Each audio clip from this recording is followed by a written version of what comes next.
तो पाइथन में अगर लूप की बात करें तो लूप जो हमारे पास है, जैसे इसमें दो तरीके के लूप हैं, हमारे पास फॉर लूप है और दूसरा हमारे पास वाइल लूप है। तो दोनों लूप में हम काम कर सकते हैं और उसके लिए हमें क्या करना होगा, हम अपना एक पहले आपको दिखाते हैं लूप का मतलब क्या होता है। जैसे मैंने ये एक पेंट की स्क्रीन खोल लिया और इसको मैं यहाँ पर से एक सर्किल उठा करके यहाँ पर आपके सामने एक सर्किल उठा करके मैं यहाँ पर लगा देता हूँ। ठीक है, अब इसके बाद जैसे मान के चलिए कि कोई भी टास्क हो रहा है, ठीक है, और वो टास्क यहाँ से शुरू होता है, बाय द वे इस पॉइंट से शुरू होता है, ये एंट्री पॉइंट है, और यहाँ से होता हुआ घूम करके आता है, तो ये एक इटरेशन कहलाता है। दोबारा फिर से ये घूमेगा और फिर से घूम करके यहाँ पर आएगा, तो दो इटरेशन। तो कोई भी काम बार बार जब होता है तो हम भी कहते हैं कि ये काम हमारा लूप में हो रहा है, मतलब बार बार हो रहा है। तो जैसे मान के चलिए हमने कहा 1 नंबर इनपुट करना है तो कोई लूप की ज़रूरत नहीं है, 10 नंबर इनपुट करने हैं तो आप लूप लगा भी सकते हैं, नहीं लगा सकते, लेकिन कन्वीनियंट आपको लूप रहेगा। 100 नंबर इनपुट करने हैं तो फिर आपको कन्वीनियंट लूप रहेगा, क्योंकि लूप में आपको बार बार स्टेटमेंट लिखने नहीं होते हैं, एक बार लिख देते हैं और बाद में ऊपर कहीं लिख देते हैं कि ये चीज़ इतनी बार होनी चाहिए। अब हम आते हैं वापस अपनी पाइथन की स्क्रीन पर और आपको बताते हैं कि कैसे हम लूप का प्रोग्राम लिखते हैं। ये हम आ गए अपनी पाइथन की स्क्रीन पर और यहाँ पर हम लिखते हैं अपने लूप का प्रोग्राम। जैसे मैं लिखता हूँ प्रिंट और हेलो। तो अगर इसको एक बार मैंने लिखा और यहाँ पर फिर मैं इसको सेव कर लेता हूँ, तो इसको सेव करने के बाद यहाँ से मैं इसको रन करता हूँ। रन करने के लिए मैं जैसे ही यहाँ बटन क्लिक करूँगा तो हमारे सामने जो आउटपुट आएगा वो हेलो होगा। आप देख सकते हैं जो हमारे पास जो आउटपुट आया है वो यहाँ पर हेलो लिख करके आया है। अब अगर हम इस हेलो वाले मैसेज को हम 10 बार प्रिंट करना चाहते हैं तो बार बार हमें हेलो लिखना है। तो ये हो गया और इसको फिर मैं पहले सेव कर लेता हूँ। यहाँ से सेव करने के बाद मैं इसको रन करता हूँ और रन करने के बाद आप देखेंगे कि हमारे पास आउटपुट 2 बार हेलो आया। लेकिन अगर 100 बार करना है तो हमारे लिए प्रॉब्लम आ जाएगी। तो इसके लिए हम क्या करते हैं, फॉर का लूप लगा लेते हैं। फॉर कोई भी वेरिएबल ले लेते हैं, मतलब सी मतलब स्टार्ट, कहाँ से शुरू होगा, सी इन, और यहाँ पे लिखते हैं रेंज, और ब्रैकेट में यहाँ पे लिख देते हैं कहाँ से शुरू होगा, 1, और 10। बाय द वे हमें 10 बार ये हेलो, और नीचे मैं कुछ और कर देता हूँ, वेलकम। हेलो वेलकम का मैसेज मुझे 10 बार प्रिंट करना है। तो आगे यहाँ पर हम कोलन भी लगाएंगे। लूप लगाने के बाद इस कोलन के बाद हमें क्या करना होगा, जितने भी स्टेटमेंट हमें इसके साथ प्रिंट करने हैं उनको हमें इंडेंट करना पड़ेगा, मतलब फॉर से ऐसा बढ़ाना पड़ेगा। तो इसको बढ़ाने का मतलब ये हुआ कि ये जो आपका स्टेटमेंट है ये 10 बार चलेगा, प्रिंट हेलो वाला स्टेटमेंट 10 बार चलेगा। और अगर हम इसके साथ कुछ और भी करना चाहें तो कर सकते हैं। अगर मैं आई की वैल्यू भी प्रिंट करना चाहूँ तो मैं यहाँ लिख देता हूँ प्रिंट आई। तो अभी आप देखेंगे कि जब इस प्रोग्राम को मैं रन करूँगा तो इसमें आपको कई बार ये आउटपुट मिलेगा। मैं यहाँ पे लिखता हूँ, इस पर क्लिक करता हूँ रन करने के लिए, और जैसे ही मैं रन करूँगा हमारे सामने देखिए एक एरर आ रही है, प्रिंट आई में इसने एरर दी है। वो प्रिंट आई में एरर देने का मतलब ये है क्योंकि यहाँ पर आई हमने कोई वेरिएबल ही नहीं लिया था, मुझे सी लिया था मैंने, तो मैं इसको सी यहाँ पे लिखूंगा और उसके बाद मैं इसे एग्जीक्यूट करूँगा। तो जैसे ही मैं इसको एग्जीक्यूट करूँगा हमारे पास देखिए 1 2 3 4 5 6 7 8 9 तक की वैल्यूज़ आ गई और हर बार मुझे हेलो मिला हुआ है और अगली लाइन में मिला हुआ है, और उसके बाद सबसे लास्ट में वेलकम प्रिंट हुआ है। मतलब this is not part of loop. जो प्रिंट स्टेटमेंट वेलकम लिखा हुआ है ये पार्ट ऑफ लूप नहीं है। क्यों? क्योंकि ये सबसे लास्ट में प्रिंट हुआ है। अगर इसको भी मैं यहाँ से और ऐसे इंडेंट कर देता फॉर के साथ तो इसका मतलब ये होता है कि हेलो और सी और वेलकम तीनों स्टेटमेंट लूप के साथ चलते। लेकिन चूंकि हमने सबको, 2 को हमने उसके साथ किया हुआ और 1 को मैंने अलग किया हुआ है, मतलब ये सबसे लास्ट में एग्जीक्यूट होगा, लूप के साथ एग्जीक्यूट नहीं होगा। तो इसके लिए अब हम यहाँ से आपको एक नेक्स्ट लूप बताते हैं, और वो लूप है अगर इसी को हम वाइल लूप से करना चाहें, हमारे पास वाइल लूप का भी एक ऑप्शन होता है। फॉर की जगह हम लिख देते हैं वाइल, और यहाँ पर लिख देते हैं C is less than equal to 10। C जब तक 10 ना हो जाए तब तक ये चलता जाए। तो सी अभी 10 ना हो जाए तो इसका मतलब सी की वैल्यू पहले से मेंशन होनी चाहिए, तो हम लिख देते हैं सी इक्वल टू 1। सी की वैल्यू 1 है, उसके साथ साथ हमें क्या बताना पड़ेगा कि C is equal to C plus 1। C is equal to C plus 1। हर बार सी की वैल्यू बढ़नी भी चाहिए। सी जब तक 10 ना हो जाए ये वापस यहाँ तक घूम घूम कर आएगा, मतलब सी की वैल्यू 1 होगी, 1 के बाद ये चेक करेगा सी की वैल्यू 10 है कि नहीं है। मतलब ये एंट्री कंट्रोल लूप है, ये एंट्री देते वक्त ही आपसे चेक कर लेगा कि आपको एंट्री मिलेगी लूप में कि नहीं मिलेगी। बाय द वे मैं इसमें यहाँ पर 100 कर देता हूँ और इसको मैं रन करके दिखाता हूँ।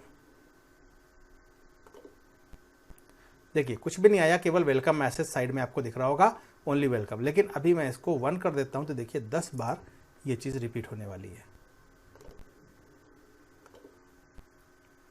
अब आप देखेंगे कि 1 2 3 4 ऐसे करके बार बार हेलो मैसेज आया है, और ये देखिए, और फिर नीचे सबसे लास्ट में वेलकम।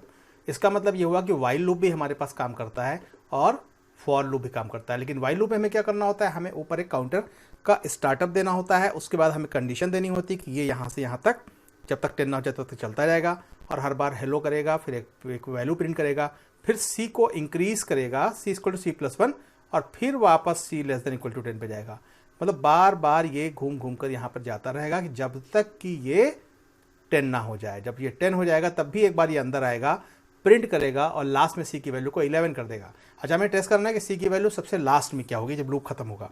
तो हम वेलकम के साथ सी की वैल्यू को चलिए प्रिंट भी कर लेते हैं, ऐसे कर देते हैं और इसको सेव करते हैं और एग्जीक्यूट। अब आपने देखा कि यहां पर जो सी की वैल्यू है वो 11 सबसे लास्ट में हो गई। हेलो 10 के बाद इसने वेलकम में के साथ 11 प्रिंट किया। इट मीन्स लूप तब टर्मिनेट हुआ है जब सी की वैल्यू 11 हो गई है।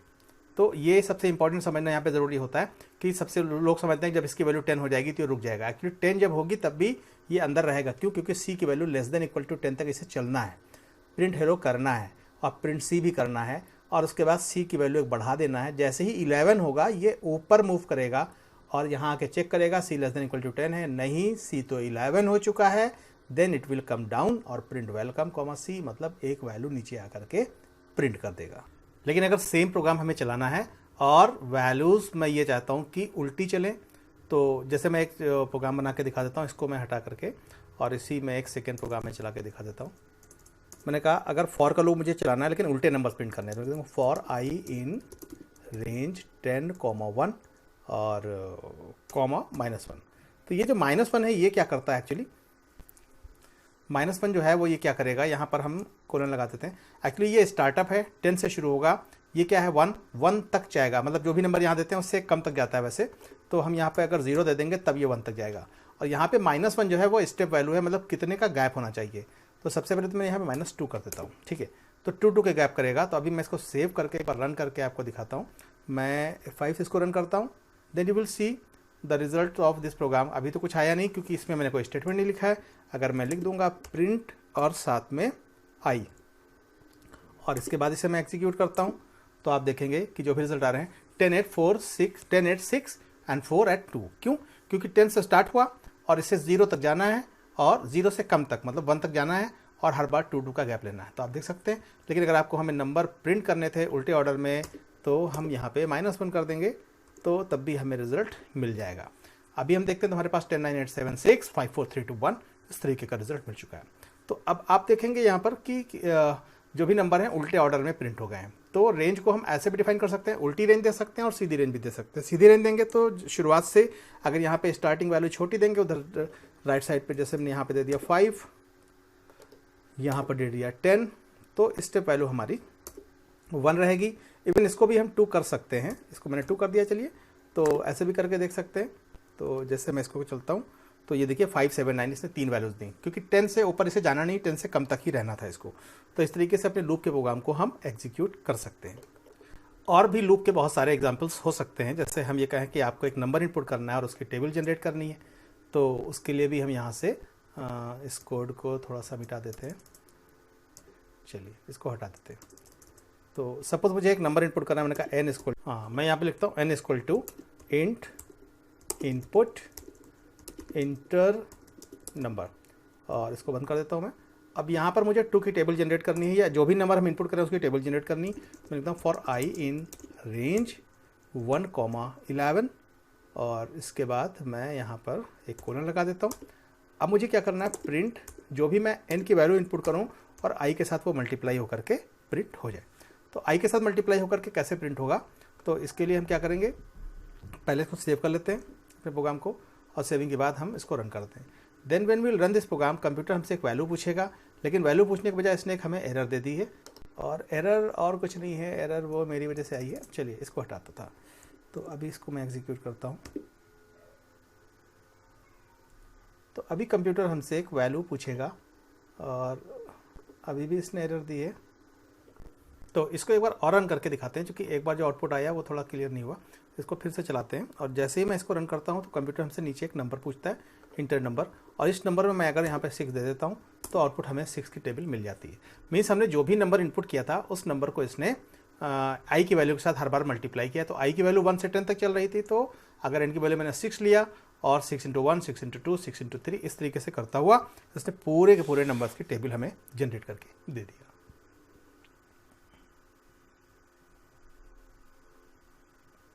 इसके अलावा भी लूप के और यूज हो सकते हैं, जैसे मैं यहाँ पर एक प्रोग्राम और चला के दिखाता हूँ आपको। जैसे हमारा क्वेश्चन है और उस क्वेश्चन में मैं कहूँ कि हमारे पास एक लिस्ट है L इज इक्वल टू, मैं ऐसे ब्रैकेट लगाता हूँ, इसका मतलब लिस्ट होता है। यहाँ पर कोई नंबर दे देता हूँ मैं 10, 40, 50 and then comma 45, comma 65, comma 78। इस तरीके से मैंने 5, 1, 2, 3, 4, 5, 6 वैल्यूज दे दी। तो अगर मैं ये चाहता हूँ कि एक लूप चले और इसके अंदर की एक एक वैल्यू को निकाल करके हमें मॉनिटर पे देता जाए, तो मैं यहाँ लिख दूंगा फॉर का loop for I in range, sorry I in range नहीं लगाएंगे, आई इन एल। आई का लूप चलेगा और जो एल के एक एक वैल्यू को निकालता जाएगा। कैसे? यहाँ पर मैं इसको ऐसे करता हूँ और मैं लिखता हूँ प्रिंट और आई, प्रिंट आई। तो अभी इसको जब मैं एग्जीक्यूट करूँगा, सेव करने के बाद सेव करते हैं और इसको एग्जीक्यूट करते हैं, देन विल गेट, देखिए 10, 40, 50, 45, 65 and 78। Right side will see the output. ये क्या आ रहा है 10, 40, 50 जैसा कि रिक्वायर्ड था। इसके अंदर की एक एक वैल्यू को निकाल लेगा कंप्यूटर। मतलब यहाँ पर अगर हम रेंज लिखते हैं तो वो उस स्टार्टिंग और एंड रेंज तक का लूप चलता है, लेकिन अगर हम कोई डेटा लिस्ट ऊपर दे देते हैं और उस लिस्ट के बराबर लूप चलाते हैं फॉर आई इन एल, आई का लूप चले और एल के अंदर से वैल्यू निकालता जाए, एल के अंदर से फ्रॉम द बिगिनिंग, तो एक एक वैल्यू वहाँ से निकालता जाएगा और आपको मॉनिटर पर प्रिंट करता जाएगा।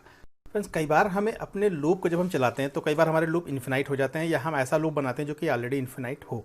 जैसे कि हम यहाँ लिख दें कोई भी एक लूप वाइल, और मैं लिख देता हूँ ट्रू, वाइल ट्रू, हमेशा चलता ही जाए, हमेशा चलता जाए। तो अगर मैं लिख दूंगा प्रिंट आई, सॉरी, तो अभी क्या होगा कि ये प्रोग्राम जब चलेगा तो ये रुकेगा नहीं जल्दी। क्यों? क्योंकि ये हमेशा लूप ये ट्रू है। तो इसको हम क्या करें कि ये लूप रुक जाए कभी, तो मैं यहाँ पे कोई लिख देता हूँ c is equal to c plus 1, एक स्टेटमेंट ये मैंने लिख दिया और साथ में मैं ऊपर कोई c की वैल्यू 0 दे देता हूँ। मैंने कहा c की वैल्यू 0 है लेकिन लूप ट्रू है, मीन्स इसको चलते ही जाना, चलते जाना, चलते जाना, और प्रिंट हेलो, इसकी वैल्यू को प्रिंट करते जाना है, करते जाना, और c की वैल्यू को बार बार बढ़ाते जाना है। तो अब मैं ये चाहता हूँ कि ये जो वैल्यू प्रिंट हो रही है ये कभी ना कभी तो रुक जाए भाई, कभी, वरना ये चलता ही जाएगा तो हमारा सिस्टम हैंग कर जाएगा। तो हम क्या करते हैं, इसके लिए कोई कंडीशन यहाँ दे देते हैं। ये तो इन्फिनाइट लूप हो गया, अगर इसको मैं चलाऊंगा तो ये रुकेगा नहीं। तो इन्फिनाइट लूप को रोकने का तरीका क्या होता है, मैं यहाँ पर जहाँ पर मैंने वाइल लगाया है इसी के साथ में लिख देता हूँ कि लूप तब रुक जाए अगर c की वैल्यू इक्वल टू 10 हो जाए तो ये लूप रुक जाए। तो लेकिन ऐसा बोलने से नहीं रुकेगा, इसके लिए एक स्टेटमेंट देना पड़ता है, वो है ब्रेक। ब्रेक क्या करेगा कि जैसे ही c की वैल्यू 10 होगी तो लूप हो जाएगा ब्रेक। अब मैं यहाँ लिख देता हूँ प्रिंट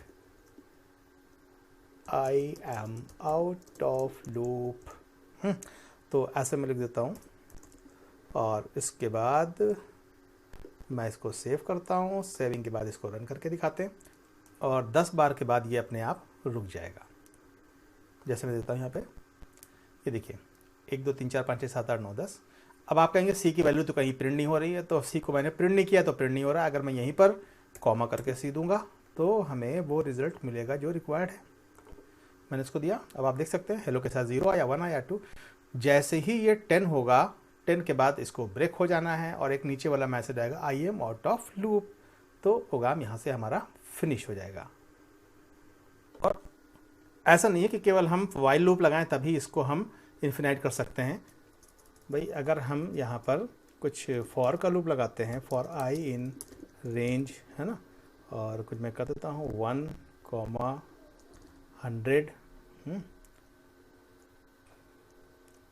और यहाँ पर मैं स्टेप वैल्यू 1 दे देता हूँ।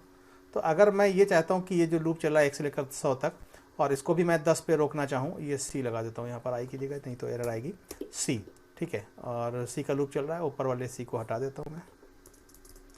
इस केस में आप देखेंगे कि हमारा लूप जो है वो यहाँ से हट जाएगा, लेकिन सेव करना ज़रूरी है।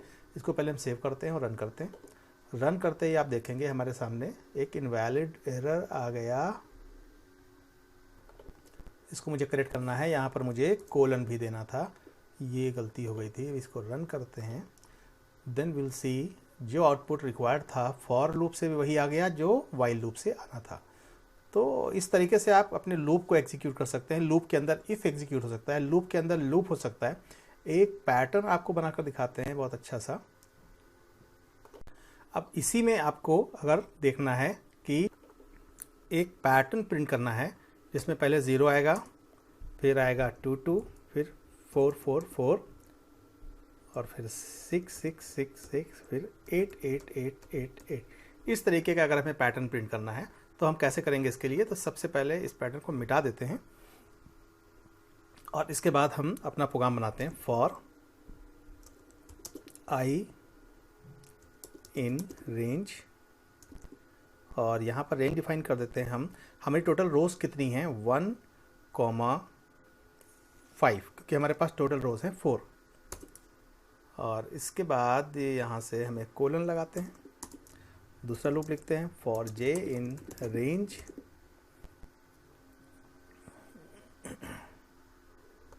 तो इसको थोड़ा सा मैंने चेंज कर दिया है। इसमें मैं लिख देता हूँ, एक लाइन मुझे और लिखनी थी इसमें।